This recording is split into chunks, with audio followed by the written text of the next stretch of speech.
Décembre 2017.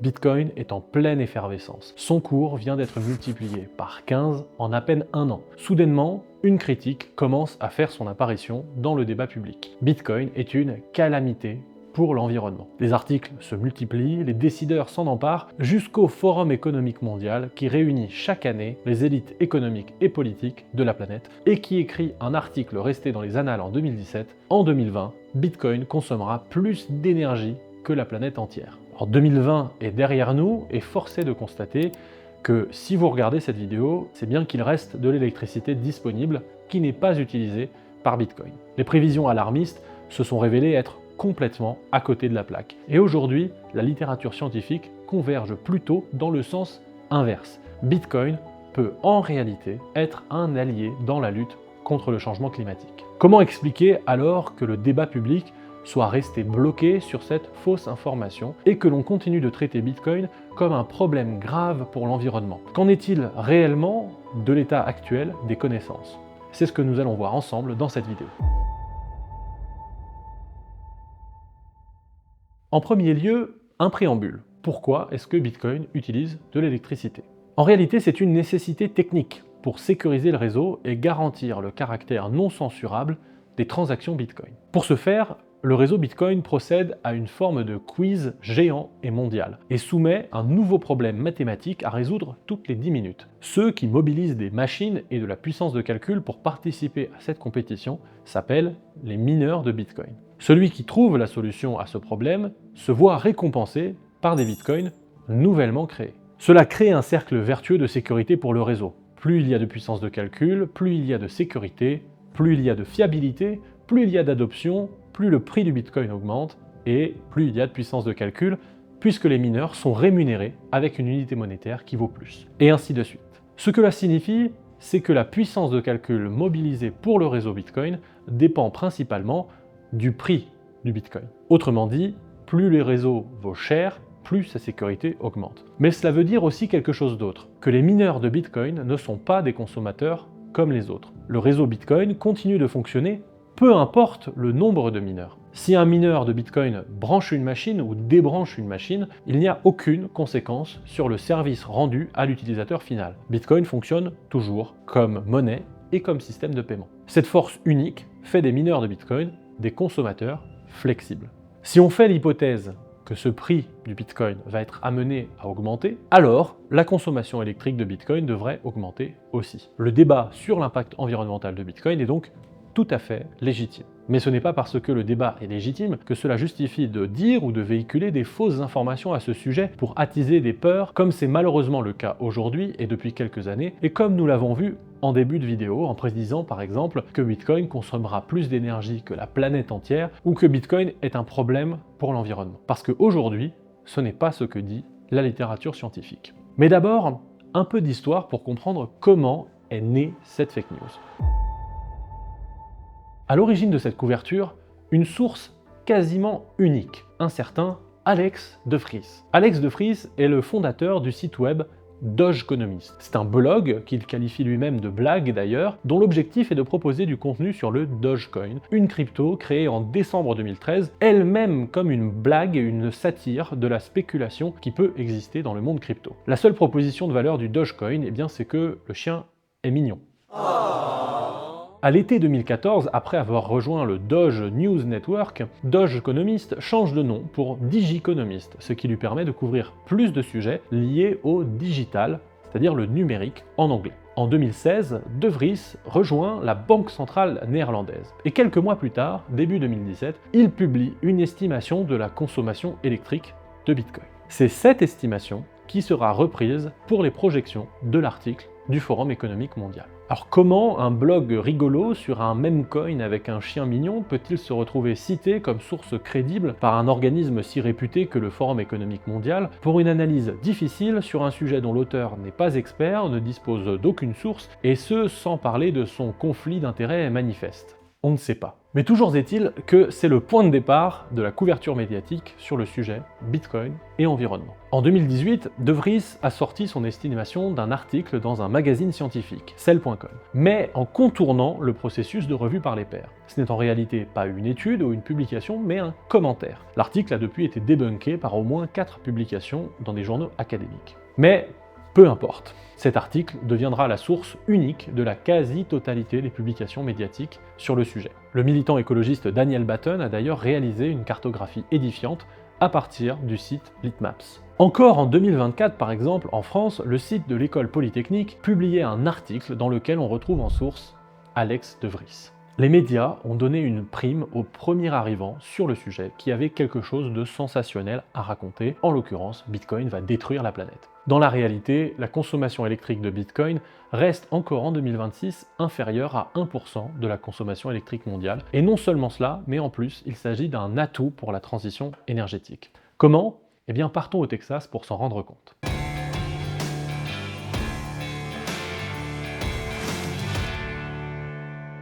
Le Texas, c'est le deuxième État américain le plus riche après la Californie. Avec environ 2800 milliards de dollars de PIB, il produit quasiment autant de richesses que la France entière et c'est 3100 milliards de dollars. Mais avec 2 fois moins d'habitants, 31 millions contre 67 millions. Sur le plan climatique, c'est un État propice aux événements extrêmes. Cyclones, tempêtes, inondations, incendies, vagues de chaleur, blizzards, etc.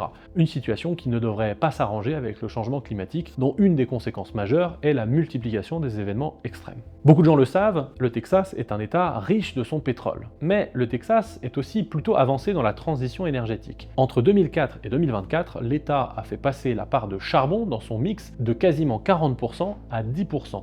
Et à l'inverse, les sources bas carbone d'environ 10% à 35%. L'entièreté de la différence provenant de l'implantation massive de photovoltaïque et d'éolien. Le mix électrique du Texas tient donc sur un duo classique entre du gaz naturel pour un peu moins de 50%, des énergies renouvelables intermittentes pour un peu moins de 40% et une part de nucléaire d'environ 10%.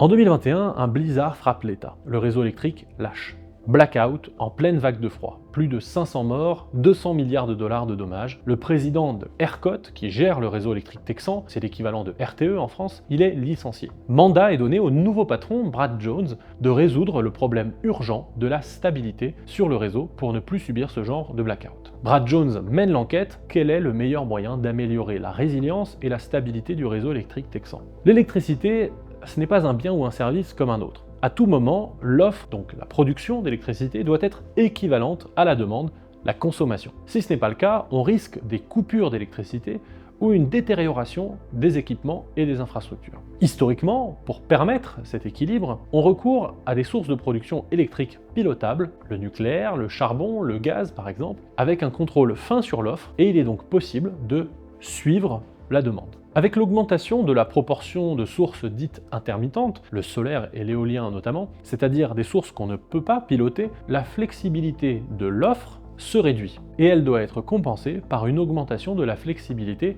de la demande. Cela veut dire qu'il faut être capable, à grande échelle, d'éteindre et d'allumer non plus des centrales, mais des consommateurs d'électricité régulièrement pour suivre la production d'électricité. Mais ça, évidemment, c'est plus difficile. On ne va pas arrêter un train en plein trajet ou un hôpital pendant des opérations chirurgicales ou même le chauffage lorsqu'il fait nuit. Mais, on l'a vu en introduction, on peut parfaitement arrêter un mineur de Bitcoin sans conséquence pour le réseau. Ce qui fait de Bitcoin non pas le seul, mais le meilleur outil de flexibilité pour un réseau électrique. Et ça, c'est ce que voit rapidement Brad Jones. Pour lui, et je le cite, Bitcoin est une bénédiction pour le réseau électrique texan. S'enclenche alors une dynamique volontariste. Le Texas aménage ses politiques pour devenir le plus attractif possible pour les mineurs de Bitcoin. We can use that cryptocurrency to soak up the excess generation and really provide a home for more wind and more solar to come to our state. And at the same time, it reduces their consumption during periods where we get tight and we need the power for other customers. So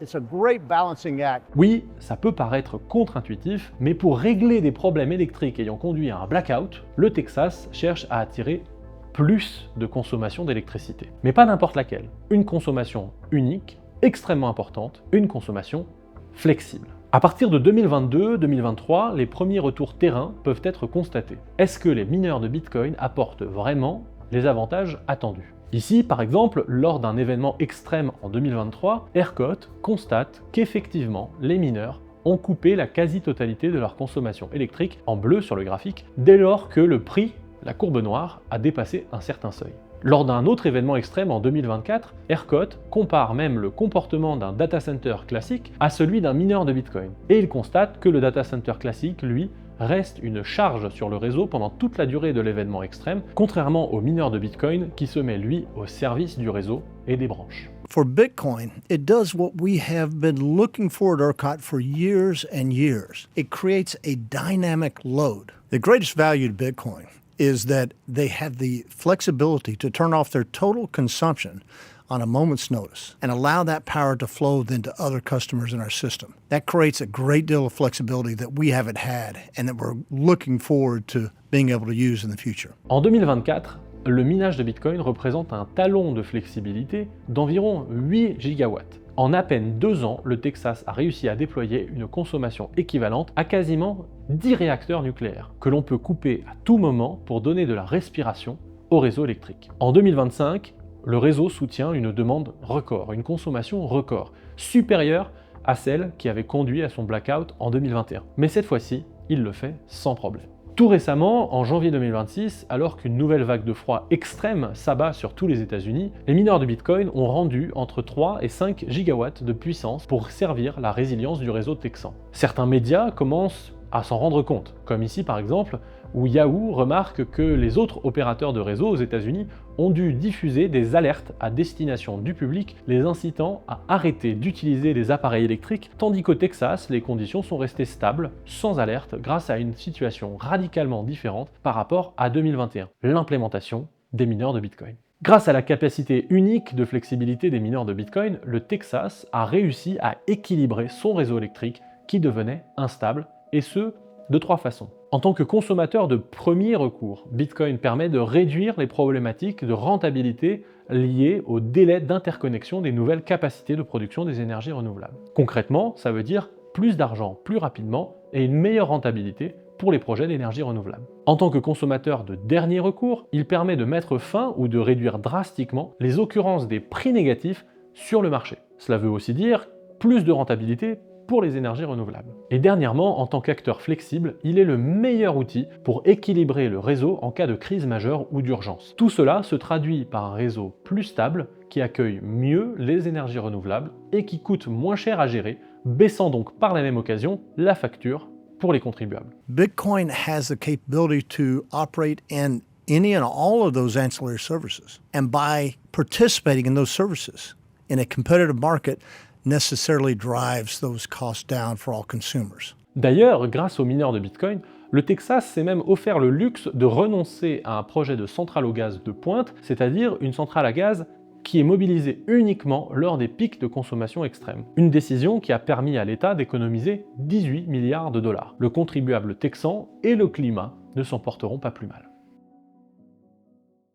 Alors, coup de chance, le Texas? Coïncidence ou causalité? Quel est l'état des connaissances actuellement? Selon l'Agence internationale de l'énergie, dans son scénario net zéro, le monde doit ajouter 500 gigawatts de consommation flexible d'ici 2030. Mais le problème, c'est que ces consommateurs flexibles ne se bousculent pas. Personne ne veut faire dépendre son activité de l'ensoleillement, d'un blizzard ou d'une vague de chaleur. Alors, quand se présente un consommateur comme le minage de Bitcoin, qui peut opérer partout sur la planète, sans contrainte, qui peut s'interrompre quand on le souhaite, rapidement et pour autant de temps qu'on le souhaite, sans que ça ne génère aucune conséquence pour qui que ce soit, eh bien cela a commencé à intéresser certaines universités, notamment à partir de 2022. Aujourd'hui, la littérature scientifique est forte de plusieurs dizaines d'études académiques revues par les pairs, effectuées par des équipes différentes et couvrant des géographies très diverses, de la Norvège à l'Iran en passant par les États-Unis. Bien qu'il soit ambitieux à ce stade de parler de consensus scientifique, on peut observer une convergence assez évidente. La quasi-totalité de ces études convergent pour reconnaître à Bitcoin des vertus environnementales et considèrent que Bitcoin peut être un allié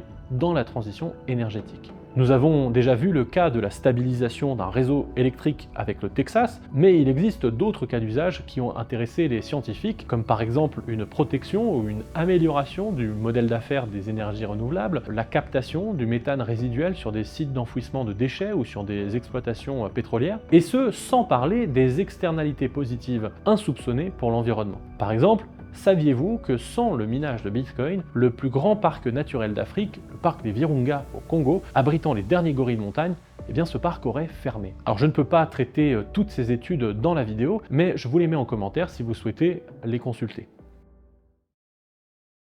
Alors que faut-il retenir? Premièrement, la critique selon laquelle Bitcoin est une calamité environnementale repose sur des bases extrêmement fragiles. Elle prend sa source dans des estimations hâtives, non revues par les pairs et qui ont été largement réfutées par la communauté académique depuis 2022. Deuxièmement, la réalité est plutôt l'inverse. L'activité de minage de Bitcoin est un consommateur d'électricité unique. Sa flexibilité extrême en fait un allié de poids dans la transition énergétique, capable de stabiliser des réseaux électriques de plus en plus chargés par les énergies renouvelables intermittentes, comme le démontre notamment le laboratoire à ciel ouvert qu'est le Texas. Le minage de Bitcoin agit comme un accélérateur pour le déploiement des énergies renouvelables, tout en offrant des nouvelles solutions pour valoriser les énergies perdues ou encore le méthane résiduel. L'histoire de Bitcoin et de l'environnement est donc un cas d'école de l'inertie médiatique face au progrès de la connaissance scientifique. Les articles alarmistes de 2017 ont laissé des traces, mais aujourd'hui, la littérature académique est plutôt claire. Bitcoin n'est pas le problème, il pourrait être une partie